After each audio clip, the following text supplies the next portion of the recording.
में अगर छोटे से शिवलिंग है, आपके घर में छोटे से ठाकुर जी हैं, आपके घर में छोटा सा कन्हैया है, और छोटे से कन्हैया जो पुराने समय का है, उसको नेत्र भी लगाने की जरूरत नहीं है क्योंकि उसके नेत्र हैं। और मान लो तुमने इतना बड़ा कन्हैया ले लिया तो, अरे बोलो तो जम के जरा, और उसका कोई एक नेत्र कहीं गिर गया, एक नेत्र कहीं चले गया, तो फिर दूसरा नेत्र लगाना पड़ेगा कि नहीं लगाना पड़ेगा? और अगर एक नेत्र पर रखोगे तो अच्छा लगेंगे कि ठाकुर जी? नहीं, तो नेत्र होना। जितनी बड़ी मूर्ति होती है, जितना बड़ा स्वरूप होता है, जितना बड़ा शिवलिंग होता है, जितनी बड़ी मूर्ति की स्थापना होती है, उतनी उसमें सेवा की और भाव की जरूरत पड़ती है।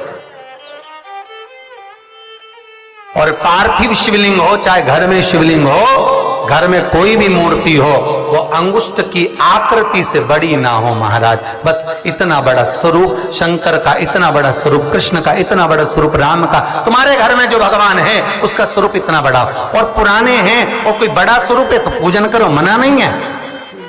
अगर पुराना स्वरूप रखा है तो उसको कहीं देकर नहीं आना आपने को, कहीं उनको ठंडा नहीं करना, उनका विसर्जन नहीं करना, रखा है आप सेवा करो।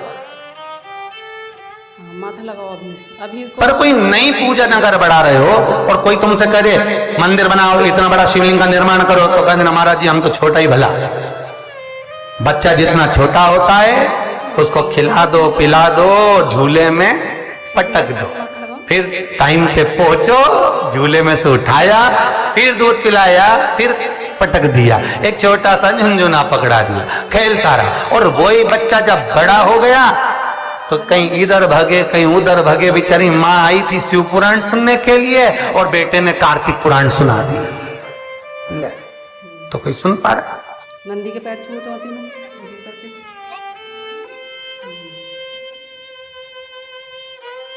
छोटा रहेगा उसकी सेवा।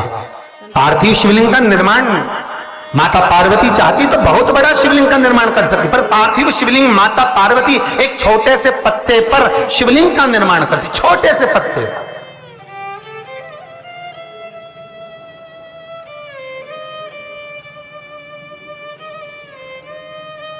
महाराज ध्यान दीजिएगा, एक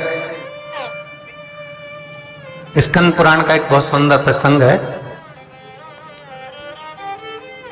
केल के पत्ते पर, बड़ के पत्ते पर, पीपल के पत्ते पर, बेलपत्री के पत्ते पर शिवलिंग के निर्माण का अलग अलग फल है महाराज, उसका स्मरण करिए जरा। महाराज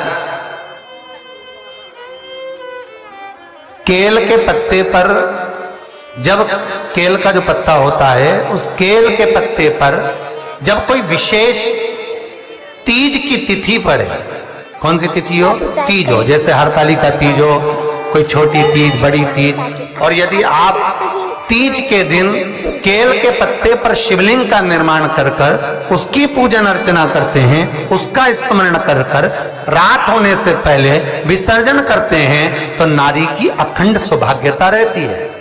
दूसरा क्रम, बड़ के पत्ते पर जो शिवलिंग का निर्माण करा जाता है वो दोपहर के समय के बाद, जो समय 4 बजे से लेकर 6 बजे तक रहता है, बड़ के पत्ते पर उस शिवलिंग का निर्माण करा जाता है, छोटे से पार्थिव शिवलिंग का। ये काय के लिए होता है? तो कहा ये रोग मुक्ति के लिए होता है। कोई व्यक्ति बहुत रोगीला है और एक रोग के साथ उसके 4-4 रोग घिर रहे हो, मान लो उसको शुगर भी है, बीपी भी है, ये भी है, वो भी है, और उसको वो चीज, मान लो कोई व्यक्ति है उसका ऑपरेशन होने जा रहा है, एक सहज भाषा में लीजिए, और उसका बीपी ऊंचा नीचा हो रहा है, उसकी शुगर ऊपर नीचे हो रही है, तो क्या करना है अपन को?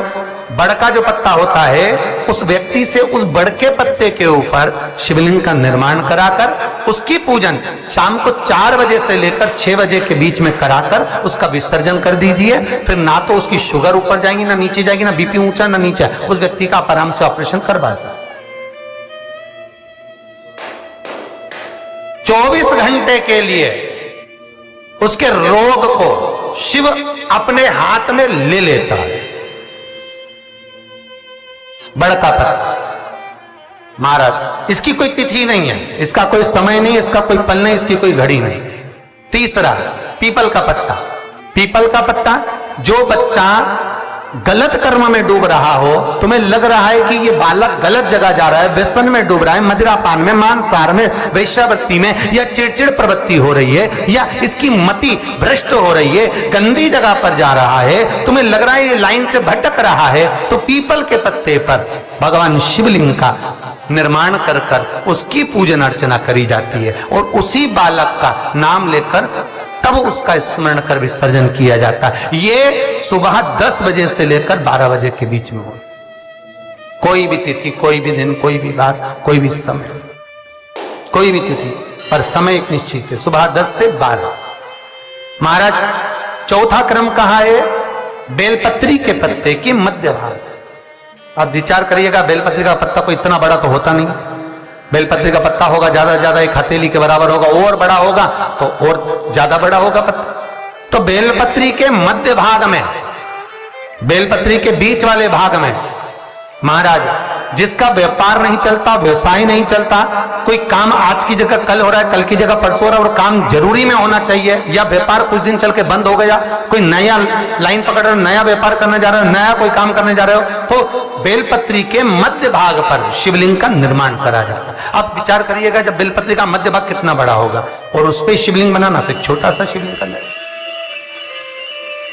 मध्य भाग में शिवलिंग का निर्माण महाराज, ये केवल शिवरात्रि के दिन होता है। 12 महीने की जो भी शिवरात्रि हो, किसी भी शिवरात्रि पर आप उस बेलपत्री के मध्य भाग पर शिवलिंग का निर्माण कर कर अपना पैसा अगर डूब भी गया है, उसको पाने के लिए, अपने धन को वापस लाने के लिए आप इस शिवलिंग का निर्माण कर कर आप इसका विसर्जन कर सकते हैं। अब इसकी समय सीमा कुछ भी नहीं, बस सूर्य अस्त होने से पहले इसका निर्माण हो और इसका पूजन होकर स्कंद पुराण और लिंग पुराण के अंतर्गत इसका भाव है। जी बाबा जो नाथ द्वारा में विराजते हैं, कहां रहते थे?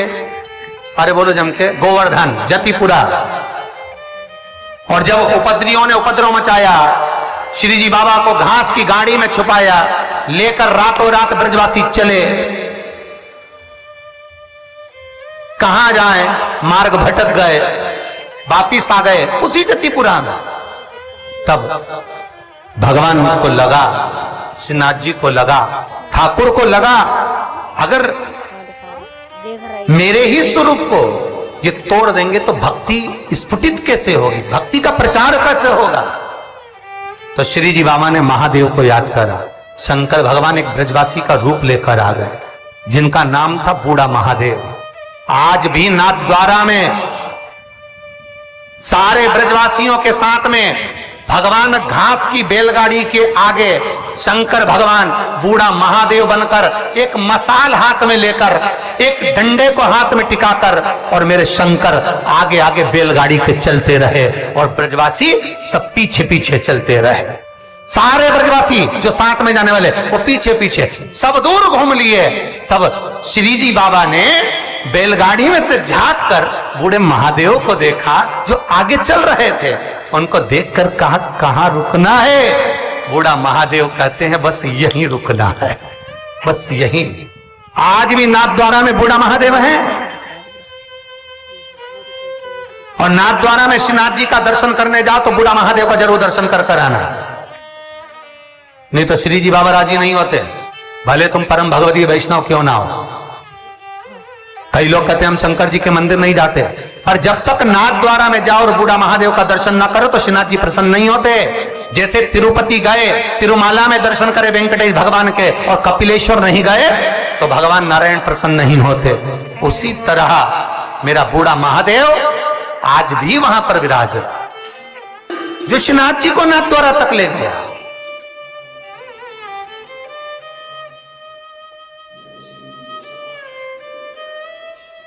अब कई वैष्णव कहते हैं हम श्रीनाथ जी वाले, हम ठाकुर जी को, हम शंकर जी के, तो शंकर जी तो लेके नाथ द्वारा गए। बाबा स्वयं आगे मसाल जला के ले जा रहे, चलो। और अंदर से ठाकुर जी पूछ रहे हैं कहां रुकूं? तो बस यहीं, जहां बोले वहीं रुकना है, क्यों चिंता करना।